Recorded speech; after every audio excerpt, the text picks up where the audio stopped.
Johnsun, this new guy coming in for Dignitas. We had a lot of everybody was really wondering if he was going to land on his feet on stage. But they did have a really decent Rift Herald play, whereas Teleport was very late. I don't know if that was team communication or him taking initiative or whatever.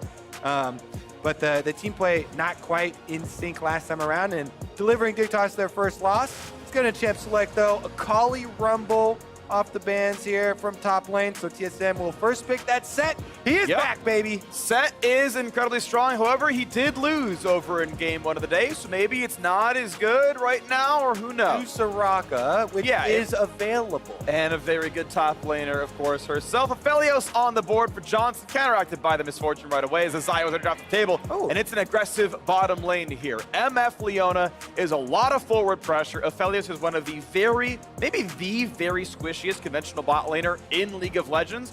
You can all in this guy. Yeah, and this is, like you're talking about, a very easy combo to execute too. If you want to try at home a kill lane with your buddy, Misfortune and Leona is the way to go. Yeah. Because you hit level 6, just go try and kill someone. They're dead. You're probably going to kill someone. Braum has been picked up by Dignitas to try and stop that. Braum's idea, obviously, put up your Unbreakable when the ultimate comes through, try and block that. But in my experience, you just still kill the Braum. Maybe so. The combo down there still will be very volatile, and especially if a jungler is present, that is what TSM are going for. We saw last week, TSM looking more aggressive. They were much quicker with their games. I think their average game time literally dropped 20 minutes from week 1 to week 2. And we saw Kobbe doing offensive ults forward with Zaya flashing forward. So this team is looking to create their own advantages rather than sit back now. So I'm really excited for this matchup, considering how well Dignitas have actually played up until this point. A couple mid lane bans here. LeBlanc has been super popular for blind picks. They don't want it to counter a Froggen style champion, which would be my thinking. He wants to pick, obviously, things that are going to be more susceptible to those assassins. He had a really crazy Victor performance. Yeah, Pantheon dropped off the table as well. Dignitas are going to have top lane counter pick, and if they want it, mid lane counter pick here as well. I need to talk about Dardoch, though, for a second. He is 3-0-3 year-long in the first 15 minutes. He's actually doing a ton of work for TSM in the early game. Already talked about MF Leona being a good bottom lane to gank for. Kennen versus Sett is obviously going to be Kennen pushing in a whole lot. I think getting the kill on Kennen is going to be pretty hard, but we'll see what mid and bot look like, and I expect Dardoch to get the better of the early game matchup here. Yeah, this is a very Huni style top lane matchup. Picking the Kennen there. What is a Sett jungle? I mean, theoretically, yeah, he was picking it into Sett. It can be rotated to jungle. It can be even moved to mid lane as well. So Irelia it's definitely jungle if they lock in the Kale. Yeah. Because you're not jungling Irelia. You could technically, though. I've done it.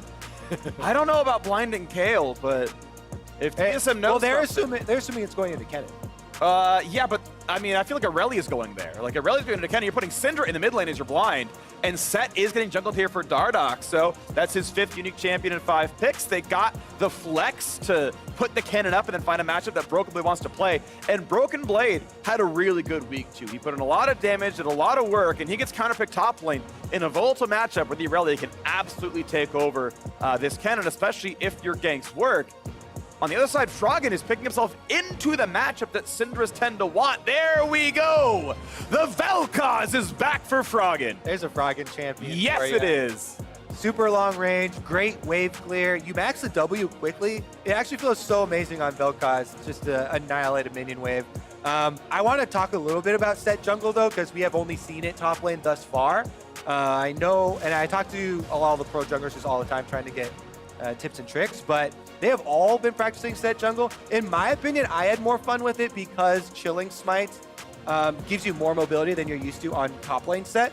So any extra mobility does feel really nice. However, in the jungle position, it is much more difficult to fund a build of Trinity Force Sterix style, and the Death Dance is way out of reach. So the super hard, like big carry, crazy unkillable Sett style builds are much more rare in the jungle unless you are super popping off. Very, very frequently though, you just get these full tanks with Cinderhulk, full defense set styles, I think those are actually really effective, especially if you can get Stone Plate, because with just Cinderhulk, a little bit of health, Stone Plate, you can really soak it up. And you still get out Haymakers. You still, want to land the middle for true damage. So I think it's going to be a little bit different of a look from Sett than we saw from Broken Blade Sett, which was amazing for TSM and got them their win last week. Yeah. Now we'll see if Dardoch can return the favor. All right, into the game we go as TSM and Dignitas do battle. Dig off to a 3-1 start. Welcome back to the LCS. And Froggen gets his battle with Bjergsen. This time around, he's got a real team. See what he can do for himself now as we get onto the Rift.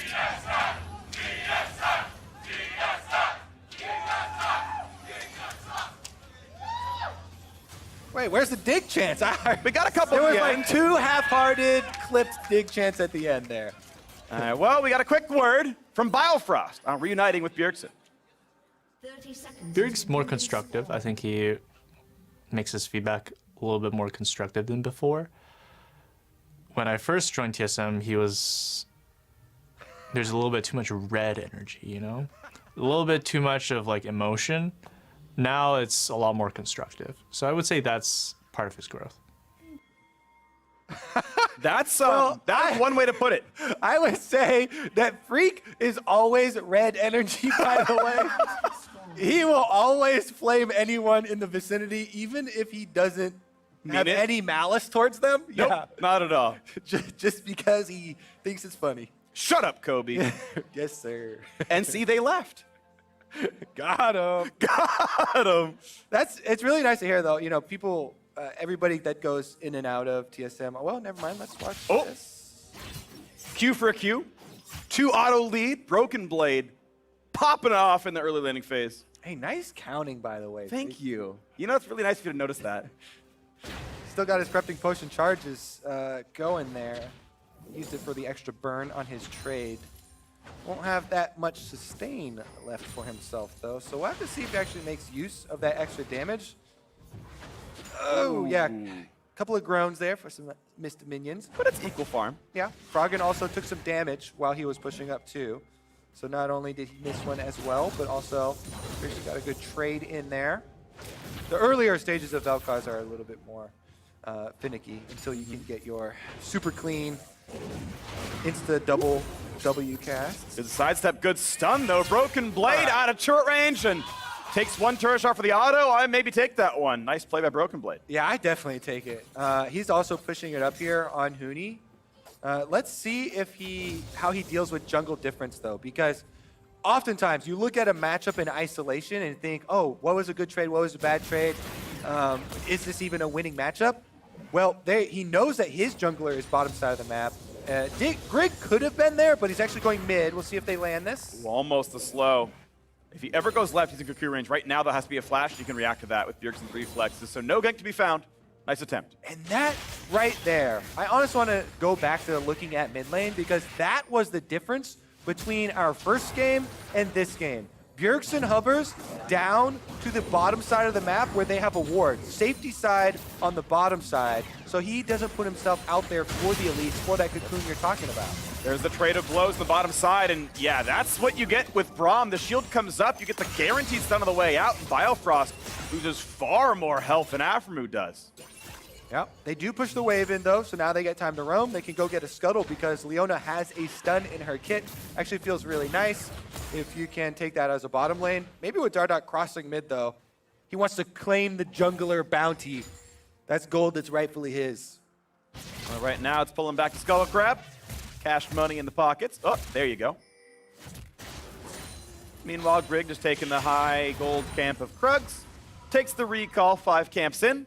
But you've got more farm and more done on Dardoch right now. Now he looks towards the bottom side, but I think a dive is so unlikely with the health bars as full as they are on Dignitas. Yeah. Just gonna make sure nothing stupid happens. Nothing does. Takes the recall. All right, challenging smite for him as well. So he's not even going for the skirmisher's saber. Doesn't even need the extra mobility. We will have to check if he has Nimbus Cloak, though, because he has Sorcery. Okay. He's running Nimbus Cloak, and he's running Water Walking. So he's running the movement speed portion of the Sorcery secondary tree, so that the red smite will still give him some movement speed, right? Nimbus Cloak got changed this season to move speed on summoner spell use, not on ultimate use. So just like smites for running. Yeah, it's not nearly as effective as it being a skirmisher saber though with the Nimbus Cloak. I found it's a lot easier to chase build down with it, but Sure, blue smite is definitely of course you're going to have the extra defense as well. Goes a long way for jungle Sett because of course you are going to be lower in gold, so you need more combat effectiveness. The top side fight, and they go back and forth. One quick recall was sent by Broken Blade to grab the Negatron cloak and walk back to lane. Froggen has to walk away as Bjergsen TP's in, and that's the first reset through. It's a bit of extra mana regen, bit of extra AP, and Bjergsen burns that first cooldown of the game. Froggen might do the same pretty soon, has cleanse for himself in case of a Syndra stun. And Dardoch has been on river patrol, controlling the area thus far for TSM because they get a recall out of Froggen. This dragon play may look bold, but that's all because Froggen recalled there, so they know there's no possibility of mid lane coming. And it is because of the difference in the summoner spells here. Froggen's running cleanse because he doesn't want to get Syndra stun combo. Bjergsen uses the teleport, and that teleport gets him a dragon. Nicely done. Very early pickup there, right? Has the upgraded smite, uses the W to turn around a lot of that damage, heal back up as well, and that's a nice early pickup there. Inferno Drake on the board for TSM. Gold State, a little bit Dignitas favored. Nice trade right there, good chunk. Look, shoot comes down. Just seen pretty good farm in a lot of spots, right? Actual gold is plus a little bit for Dignitas here. Dig again, trying to find this gank for Grig. Formerly on Bjergsen's team just a few months ago. Now against him, hoping he can find some pickups there. Walks right across the mid lane spotted, and now they know he's bottom side as Aphromoo recalls away. And we still sit neck and neck at a pretty close early game. Broken Blade top side checking back in with the early Merc Treads versus Kennen. I actually do like it. A lot of people are like, yeah, Merc Treads, you're playing a lot for tenacity, but Kennen stuns are the real thing you have to worry about. Plus, you're getting your double effectiveness out of your magic resistance because it's an Elise jungle, so it's the perfect buy. Yeah, I mean, look at the enemy team comp, right? It's like there's 4 of them with hard crowd control and an Aphelios chilling out there. It's like you definitely always buy Merc Treads. Yeah, you're trolling if you do not. Yep, exactly the correct choice there. Expect to see it on the Sett as well, and probably the Leona, although sometimes you want Mobies. Once again, waiting around for the next big play. It's actually been a fairly docile early game. The attempts at ganks were there. They sat in the side brush, but no real fight's been happening.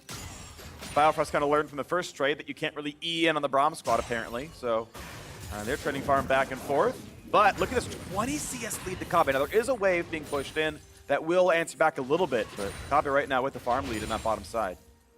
Yeah, pushing in, playing very aggressively for themselves. And we're approaching the 8-minute mark here, so the pushing team, which is Kobbe, Biofrost here for TSM, should be able to get their Rift Herald swap off if they want. Looking at top side right now, Huni does have the ultimates ready for himself, but Broken Blade actually brings a lot to that fight as well. And Bjergsen ulting early because he's got the cooldown reduction here of blue buff in preparation for this fight. If they force the back from Froggen again, it will be another neutral objective. Okay. Well, pushing in right now is this Herald's going to be going down at 8 minutes 20 into the game. And this is definitely TSM with continued control. Top got counterpicked. It was a nice flex with the Sett. That gave them push to the top side. They blinded the mid lane, but Bjergsen's doing a really good job landing up there as well. And now it's Broken Blade coming off to the side to push Huni away. Herald picked up. Grig come back around, but no good fight. And look at that. Merc Treads means you don't get chain CC'd out of your Kennen stun. Oh, the flash, the pull, the ult's on the top. Huni puts the flash away. There's the dunk, a flash away for Grig. Big damage coming in, but it's too much for Broken Blade. They fall around him, and Dignitas gets first blood. Yeah, should have walked away with the flashes taken there. Actually goes too deep under the tower. Locks him up in the end, and that stun is enough to get the kill under the tower, turning the kill back around on him. Take another look at him, chasing him down. This part's good. Yeah, Dardoch finishes up, he just walks away. And even, I would say even this part where they get the flashes out of him, because Dardoch is able to go get flash in, get a great double stun there into the Irelia ultimate. Then they get the flash, and then the ultimate, they got Grig's flash too. But right here on the edge, Huni's able to get the stun this time around, locks him up under the tower. That being said, though, go back to the objective count, Free. The Infernal Dragon was picked up because of the desynced mid lane recalls. Second objective, also, the Rift Trail picked up because Bjergsen unleashes the trade, uses the ultimate on Froggen, forces another recall from mid lane, and earns TSM that second objective as well. So the mid lane priority here has determined the early game objectives, and then it was just an over-aggressive tower dive from TSM that gives the first blood back to Dig. Grig knocks down a ward, has to walk away though. Whoa. So close to stun. Probably wasn't gonna die. You've got Repel for the ulti, so he's, usually okay, but reinforcements are coming. Biofrost goes for the ult, not repelled, the flash forward. They're stun chaining him. How does he get out? He tries to go to the other side of the map, but it's not gonna be enough. Bjergsen claims the kill. 3 assists on the board, pad the KDAs. Yeah, I mean, even if you're not going to get out, you gotta repel Sona ultimates. Here goes Broken Blade on Froggen though. Has to flash, stun wasn't quite available, gets away from the slow. Broken Blade sets that one up a little bit there. Nice signs of life for TSM. As we know, they already grabbed the neutrals. Go for another one on top of that one. Infernal Drake already grabbed. Mountain Drake is next, and no one's going to stop them. With a dead jungler and a mid laner, kind of forced back. Yep, TSM still happy with Grig there. This time around, they pick off Grig, and they get a dragon for it. Dardoch moves right in. Mountain picked up on top of the Infernal, and TSM continues stacking objectives.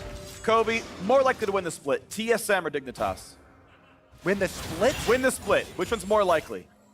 I mean, this is a rando time to start that, but I'm still going to go with Dig then, I guess. All right, fair enough.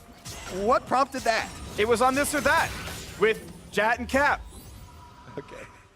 So I figured I'd just ask the reigning member of this or that, who's been on it for like 17 and a half years, that you get a chance to question too. I am getting a bit old. Yeah. The show predates League of Legends. You just, that show is just around. Well, Did you know they use the this or that format all the time in NFL, NBA, like all these random games? Yeah, And every predates time League of Legends. Every time another show uses it, people spam tweet me, and I like it. They're like, "Hey, you guys are the originators. You're the real this or that creators." Yeah, League of Legends also the first MOBA, by the way. Completely original concept. Never before seen. Minions and heroes fighting in lanes. Don't research that at all. Just trust me at my word. Side note, never trust Freak on anything. Wow, that was very mean. You know how they say, do your own research? Yeah. That's incredibly true with Freak. Rift Herald used mid here for TSM, though, and they're going to get some turret plates for Bjergsen. Little bit dangerous, though. He's got to dodge the skill shots, and he does. I don't think he was in range for the gold in that Herald charge either, so those plates aren't getting cashed in. It's really dangerous because you pop the Rift Herald that early, there's 3 people sitting there. If you get hit by even Braum slow, they can probably chase you down, so you want to get close enough. And the range is actually very short. You have to be basically where Herald is when she starts her charge. Yep. To get that cash in, if you haven't already autoed the turret, that is. Kobbe, would you be willing to trade Flash for 2 plates? Yeah. It's like just maybe barely. It's close because you're like, well, it's basically a kill's worth of gold, but you're not taking one of your opponents off the field. Right. So it's not as good as a kill. But that's the thought, right? It's like, ooh, he could have, if he was willing to flash, maybe. And that's obviously a really tough call. Doesn't go for that play, which is completely defensible. And the topic gets pushed in yet again by a Broken Blade. But Huni this point around, actually winning in farm, as we mentioned from that earlier dive, actually has the assist here as well. So that Kennen working out pretty well, at least in the laning phase. We'll see what happens as time goes on. Dardoch still getting a lot of control. Gets another steal away, grabs that red buff. The boss. Whew, yeah. He's teaching the former TSM jungler his new place. I replaced you, and it was a good choice. That's what he's saying with all those moves. Yeah, well, his new teammate is now here. Aphromoo is with Grig, so Dardoch's got to be a little bit more careful. Doesn't have the numbers on his side. And we look towards the top side as ultis are burned, but Broken Blade has tenacity. Second stun comes in. And here comes the slow. No, it doesn't land. Pulls him back in. Not gonna land there either. Finally landing something there, but Dardoch. Whoa, he shields kind of late though. Doesn't really get any damage block, but he gets to walk out. All right. That was a close one. Wipe off your brow a little bit there. Behind enemy lines for quite a while. Dardoch does escape. And the farm continues. Froggen does have the Luden's Echo now too, so if he landed that W on Dardoch, that was definitely going to be a kill. Let's take a look at the fight over control wards though. They're headed straight down the river. Starting it straight up. Actually just clearing out all the minions. Okay, no AD carries will be involved in this Herald fight if they do spark one. Both just farming away down bottom side. That doesn't mean they can't go for it though. Minions get traded back and forth on the bottom side, but the 600 gold lead for Dignitas, the 2 Drake lead for TSM. Herald no longer hit anymore. 15 minutes in, nothing picked up there, and we wait for the next big play. Both supports have gone Moby Boots. They sacrifice the combat stats to get to the right place at the right time, as is pretty much tradition for pro play. The waves go down, and Froggen grabs one as well. And honestly, this dragon coming up is going to be more important than the Rift Herald. So all the wards that they just used up by the Rift Herald need to be repurchased and moved down to the dragon.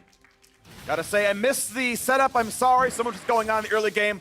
168 CS, what was required for Bjergsen to get 100K all-time LCS minion kills. My brain wouldn't say LCS CS. I was like, that sounds wrong. But he's done it. Good job, Bjergsen. I don't know. I don't get excited for lots of minion kills. That's because you're a jungler. Fair enough. Not really an award I'm likely to... If it was 100,000 all-time Baron steals, you'd be hyped. Oh, I would be really hyped for that. 100,000 Baron steals!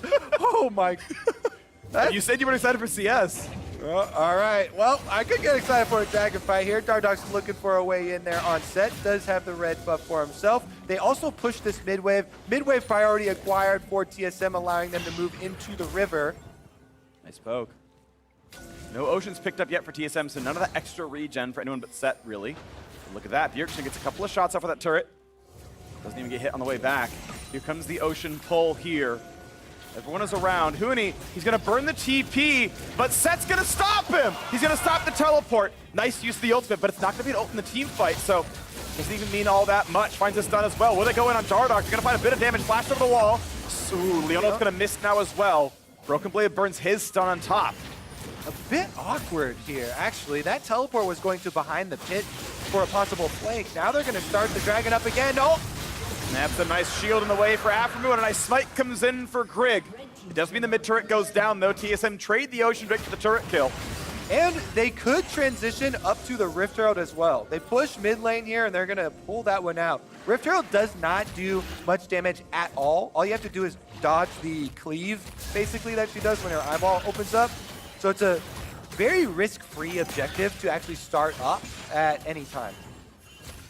Looks like they're playing this one without much issue. Should be 2 Heralds picked up here for TSM. The first one really only did about 40% of a turret's health. No gold was earned from it, so that's 100 for killing it itself. Second one might actually knock down that turret, though. Of course, the remaining damage on mid was partially caused by that earlier Herald charge. And now we'll see if they can knock down something else. They summon instantly towards the top side. We should probably claim that turret as well, as Kobbe's already pushing the wave in. That turret is low enough. The walk away. I don't need to dirty my hands finishing off this turret. Should be just in time. It's close, actually. Herald's going to finish it. Wow. He was a quarter second away from not getting that 250. But does claim the gold. Right on time. Whoop. It's very satisfying, by the way, auto-attacking like a live Herald and just like chugging it from 1600 to dead. It's only with 25 gold, but it still feels really satisfying. Yeah, because you do way more damage than you usually do with your auto attacks. Killing can't. That's fair enough. In the end, that turned out to be technically 2 tower kills for the dragon. So even though it was the 3rd dragon that set TSM up for the soul point, they did get a boost of gold right now out of it. And they do have decent positioning to try and focus on the last outer turret, which is bottom here. Whoop! Huni going to run through the extra brush provided by Ocean Summoner's Rift. and walk his way right back out. TSM focusing on that outer turret we're talking about. Get a little bit more chip damage on it, but Huni's here to defend, and Huni's here to get dove. Yeah, well, his E is on cooldown, has the ulti though, and that might be enough. He's got stopwatch. Yeah, he's got a lot of tools to live, so that's unlikely to work out as Dignitas come down this side of the river. No one to fight though, TSM backed off enough. So it looks like bot lane might just be the apple of their eye. Shoving in now with everyone but Bjergsen, who's off to do mid control. That wave's already been pushed in. No one's answering that minion wave. So the Dignitas defense actually drops 6 CS as Bjergsen shoves one in, and no one's going to grab it. Yeah, mid lane pushing has really been a big story for this game that hasn't had too many kills in it, but has had a lot of maneuvering for the objectives. And TSM opening up a lot more space to work with here. You can freely push those mid waves because they got that mid tower down. Next step, moving in to try and clear out some of these control wards here. Kobbe farming right away along towards probably the Infinity Edge for himself. On the Misfortune, put some more power behind the ultimate as well as looking for those big crits. And on that power spike, I think they should be able to move it. Already you can see in the jungle, Dardoch is in there taking away the blue buff. So Vel'Koz will not be able to get another one. Or is he looking for a flank on Johnsun? The push for TSM still working. 3-0 in outer turrets. Look at that gold lead, 2,000 up. Good plays to them. And Froggen is showing top right now with a non-teleport Vel'Koz, so TSM fishing around possible Leona Sett combination there, but good job by Dig. Nobody exposes themselves until here comes the team fight. Big damage, and Dardoch goes down right away. Over the wall they go with the re-engage. Here comes the squad, but they've got Froggen. There's the laser, and Broken Blade goes down again. Big 2 kills here for Dig. They absolutely annihilate him before he's able to get any sort of answer off in this. There's not a neutral objective up for it, so it is just the 2 kills, but it allows Huni to push the bottom wave in, chip down this turret in preparation for the next dragon coming up. And you let one get away, Freak. Not that big a deal, but Ocean number 2, if that goes over to Team Dignitas, they take down the outer turret. They've got dragons now starting to stack up in their favor. Plus, look at this, how they get the extra money. It's a control ward placement here. Aphromoo slips back in. He says, come here, they're face checking me, let's go.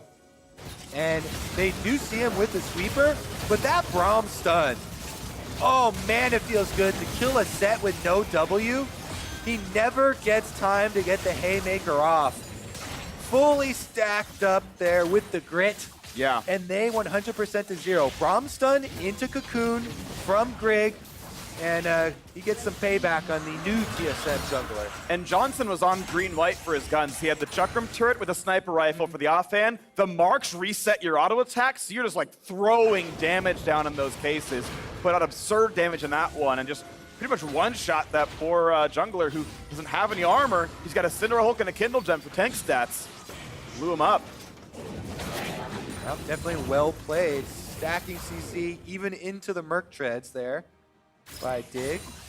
And they cleanly pick up the Ocean in the aftermath. So early game, heavily TSM favored. But they make that mistake on the dive on top side. And from there, it got a little scuffed for him. And Dig making good here on a couple of plays.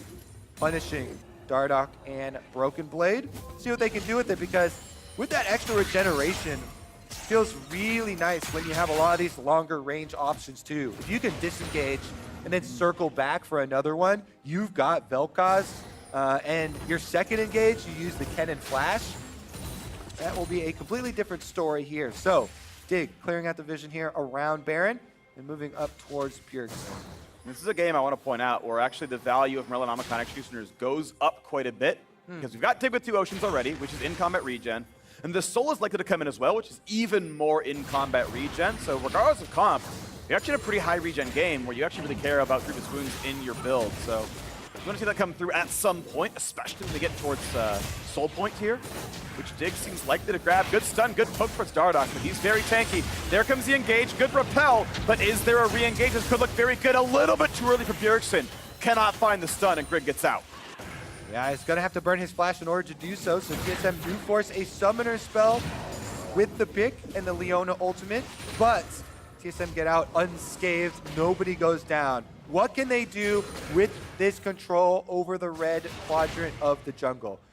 This right here, TSM have been able to infiltrate, push Dig out of their own space, and get down their wards looking for these picks. No Leona ultimate for the combo, but Syndra can often set them up herself. GLP plus stun can often get you an unsuspecting support player. And here we are yet again. 2-item spike done for both the AD carries. There's really going to be a lot of power in both these squads. Misfortune's already maxed out for W by now, so gonna have really good teamfight power in both these cases.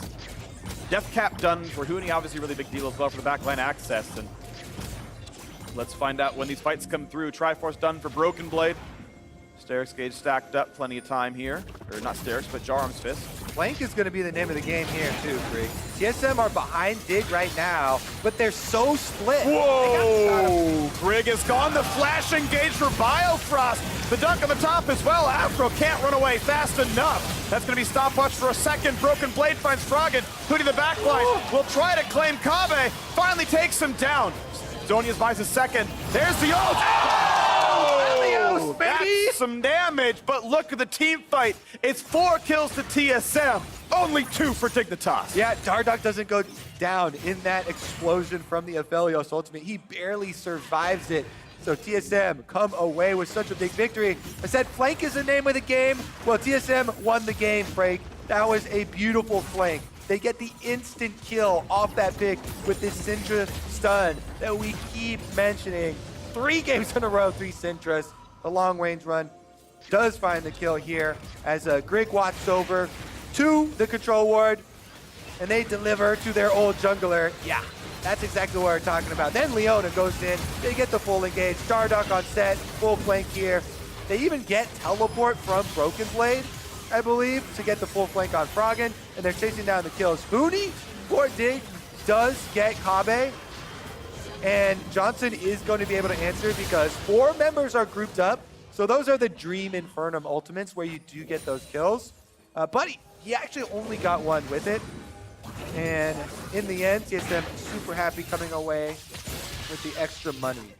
Well, the respawn's coming in time. 30 seconds in Ocean Drake, and Dignitas first to play to push down mid lane. And they are clearing things away. Second turret now on the board as mid tier 2 was cracked a while ago on the TSM side. We can see a 2,000 gold lead for TSM, a 2-turret lead as well. And here comes the 3rd Drake. Triple Ocean would be a lot of regen for Dignitas, but it's a pretty bursty TSM lineup. You look at what Bjergsen, Kobbe, and Brooklyn want to do. It's usually pretty quick fights. Here we are, everyone now to the bottom river. There's the engage. There's Biofrost in the front. Huni gonna Zonia's first. Damage out from Aphelios, gonna kite back, but Aphromoo already gone. Oh. The engage towards Grig kills him as well, and Kobbe just barely burns down. Leandres takes that one off, but Broken Blade gets the chase, and it's a 2-for-1 to TSM. Froggen just annihilated Kobbe. TSM are making this dream engage. Really good job there. Biofrost, he goes in, has the zone, has the stopwatch to be able to survive. If it wasn't for Froggen on that Vel'Koz, lasering Kobbe, countering that Misfortune ultimate and getting that kill, this would have been a clean sweep for TSM. And here's another look at how they started it out. Even though Broken Blade's stun is down, Biofrost goes in. He does split the team there with the ultimate, but he gets the stun onto Huni. And taking away a good Kennen ultimate means that TSM actually get to chase down these kills. Bjergsen and Broken Blade finish off the 2 here in the bottom river, but Froggen's ultimate alone on Vel'Koz there, they're able to channel it on the channeling Misfortune, who burns down at the very end as he's walking away. And it puts TSM on sole point. That Oblivion Orb should probably become relevant before too long on the Froggen side, and he'll have time to do it in the next 5 minutes. But I think we want to see that one come through. Flat pens on the board, got decent AP. And we wait to see what comes in next as Kobbe goes towards some lifesteal. Doesn't want to make that, situation happen again, so auto once and maybe survive it all. Meanwhile, Johnsun on the way towards that all-important Hurricane. With Infernum, it's a lot of damage. Yeah, definitely has the strong guns available for a team fight. AoE ready at the willing. That's another attempted stun. It's at least the slow. I'm gonna back off. Problem here for TSM is that Dig do have some decent ways to check this, right? They've got a decent amount of long range and poke abilities, skill shots they can throw out. But even though there's even more brush on Summoner's Rift, they're not as worried as some team comps would be around this Baron. And with TSM recalling, they get to sweep in, breathe a sigh of relief, take out a bunch of those control wards, and lay down some vision for themselves. Nice little hit right there. Look at your mini-map, though. Bjergsen right now split pushing on the Syndra. Because all the focus on Baron, he made it all the way up to that bottom tower. And Syndra, with all that AP, actually does a decent amount of towers with the auto attacks. He's chunking it down by himself while they're trying to stop back. Oh, Aphro's been stunned up. Build's committed now as well. The rest of the squad showing up. 3v1, no way out for the Braum. TSM picks one up. Dardoch gets his first kill of the game. They get the pick. They also got that turret that I mentioned. Bjergsen's able to finish it off all by himself. So TSM, 5v4 power play right now. Bottom tower taken away. Control of vision around Baron. And they're just daring Dig to come check it. As they clear away a lot of this jungle, there's only the single ward. It doesn't see all the paths. They do have Johnson's Scryer right now. So they have one blue trinket use available. TSM are just tearing them apart across the map. They know they're 2 minutes from Soul Point. They don't really have to commit to the Baron play anyway. They're up 5,000 gold just in the mid game, just by playing the map better. Spreading their opponents out. I mean, 2 kills does not make 5,000 gold. It's all the farm and the turrets they're picking up. So TSM playing Dignitas like a fiddle. Fully controlled game right here. 1.5 minutes left on that dragon to come up. Ocean Drake doing so much less than Baron and way less threatening, so you can just start it up, try and bait them. You can always turn without too much of a worry of it really hindering you. The slow is kind of annoying for whoever's tanking it to try and get out of the pit, but that is about it. We'll see about the setup for this fight, because once again, as we said earlier, the flanks are everything in this game. Sett and Irelia with Leona, they got TSM just fully surrounded Dig last time around, and they annihilated them. You can't really afford for your Aphelios Vel'Koz, two of the most high damage output, but also most vulnerable backline carries that you can draft. And it's why Johnsun went towards Phantom Dancer instead of Hurricane. It is a downgrade in damage, but an upgrade in durability. Desperately needs the health. 480 damage shield. Certainly a lot when you consider his health bar is not that big. And you can hope that's enough that he survives Broken Blade or Dardoch. Dragon is set up, and there is no ward for Huni to teleport deep on. So Huni can't get a flank of his own. It would have to be a defensive teleport to the rest of the team. Broken Blade got it! Blade finds 2 for the stun. The flash engage. Good cleanse away from Froggen. They find a stun now as well. Now's the re-engage. The dunk over the top, and Huni only hits on the 1. There's the pullback! And look at the bullet time over the top. It's 3 kills, make it 4, and Huni gets slowed again. It's the ace for TSM. Ooh! That is a clean team fight, Freak, I believe is what we'll call that. And it might be enough to close out the game. They've already got the wave. They're pushing into the bottom side of the map. And it's 20 seconds on most of the meaningful recalls in TSM. With such a lackluster week 1, turned it around in week 2, and aimed to please in week 3. 3 wins in a row. TSM knocks down Dignitas. Feel like we've had some educational content on the LCS today, Freak. Last game was Jungle Justice. This game was Team Fight Flanks. Lead your way to victory. TSM, clean ace in that last one. Broken Blade teleports in. Dardoch sections away the Kennen after Huni uses the ultimate, taking away the only real big threat that Dig had for the team fight. Once that's out of the way, they're completely scattered because they get flanked and surrounded. And TSM just dissect Dig on stage.